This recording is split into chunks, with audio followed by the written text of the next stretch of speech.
Українці, українки, шановні наші захисники і захисниці, цей день, 1 квітня, окупанти вирішили відзначити двома однаково нерозумними жартами. Один такий жарт над людьми в Росії. Там стартував весняний призов, який виглядає як традиційний, але ж все ж таки відрізняється від звичайних. Бо призовників цього року можуть відправити на війну проти нашої держави, проти нашого народу. А отже, це гарантована смерть для багатьох зовсім молодих хлопців. І хоча вони не наші громадяни, хоча вони громадяни держави, яка з нами воює на нашій землі, все ж таки наш обов'язок як людей попередити. Предупредите каждого такого призывника, их родителей. Нам тут не нужны новые убитые люди. Берегите своих детей, чтобы они не стали злодеями. Не отдавайте их в армию.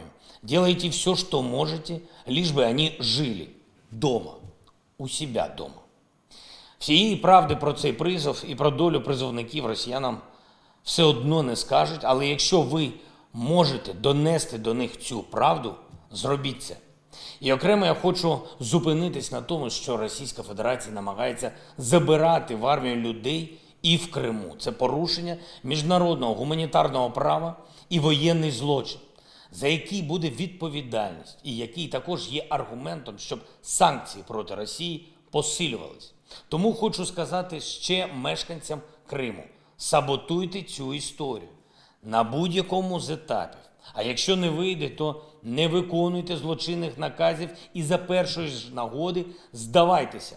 Здавайтеся Збройним силам України. Ми все зрозуміємо. Ви будете жити.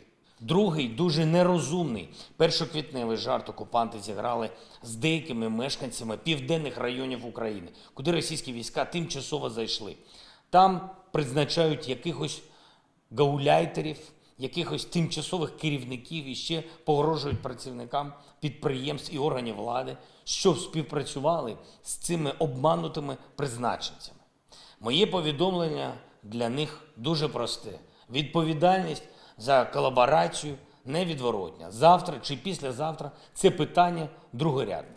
Головне – неминучість того, що справедливість буде відновлена. Тому кожен, хто пішов в гауляйтери, може вже робити собі прописку десь в Ростові. А за співпрацю з ними чи з окупантами напряму будуть великі проблеми. Це останнє попередження. На півночі нашої країни продовжується відхід окупантів.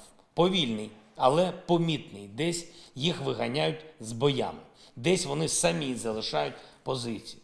Після них суцільна катастрофа і дуже багато небезпек. Це правда. Перше, бомбардування можуть продовжуватись. Друге, вони мінують всю цю територію, мінують будинки, мінують техніку, навіть тіла убитих людей. Дуже багато розтяжок, дуже багато інших небезпек.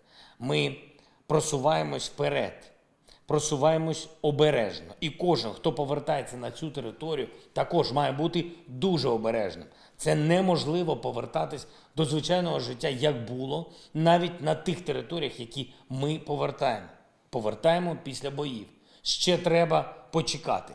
Чекати, коли наша земля буде розмінована. Чекати, коли можна буде запевнити вас, що нові обстріли неможливі. На сході нашої країни ситуація залишається вкрай складною. Російських військових наганяють на Донбас, на Харківський напрямок також. Вони готуються до нових потужних ударів. Ми готуємось до ще більш активної оборони. Використовуємо всі можливості, як внутрішні, так і зовнішні. Обов'язково. Ще раз підкреслюю, попереду складні битви. Зараз ще не можна думати, ніби ми вже пройшли всі випробування. Ми всі хочемо перемоги, всі. Але коли вона буде, кожен це побачить, кожен це відчує, що настає мир.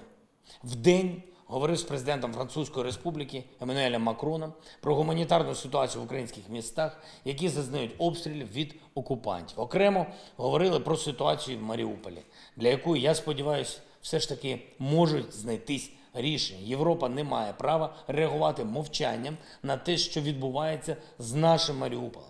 На цю гуманітарну катастрофу повинні відреагувати весь світ. Сьогодні працювали гуманітарні коридори в 3 областях: Донецька, Луганська, Запорізька.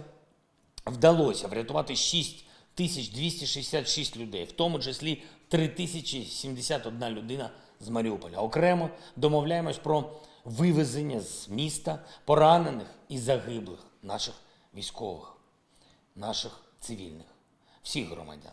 Говоримо про це з Туреччиною, як з посередником. Сподіваюсь, що найближчим часом зможу повідомити про деталі. Ближче до вечора зустрівся з головою Європейського парламенту Робертою Мецолою, зустрівся у Києві. Вдячний їй за цей візит, важливий візит, який демонструє деяким іншим політикам, що сміливість у такий час, як зараз, це одна з найважливіших рис для політика. Говорили про те, як прискорити вступ України до Європейського Союзу. Конкретика є. А також говорили про постачання зброї і підтримку цього парламентаріями Європи.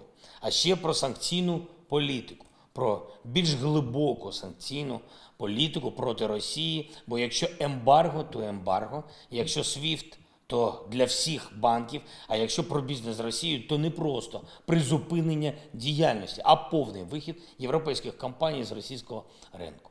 Вже традиційно підписав указ про нагородження наших захисників, 7 військовослужбовців Державної служби спеціального зв'язку та захисту інформації. Із них 2 посмертно.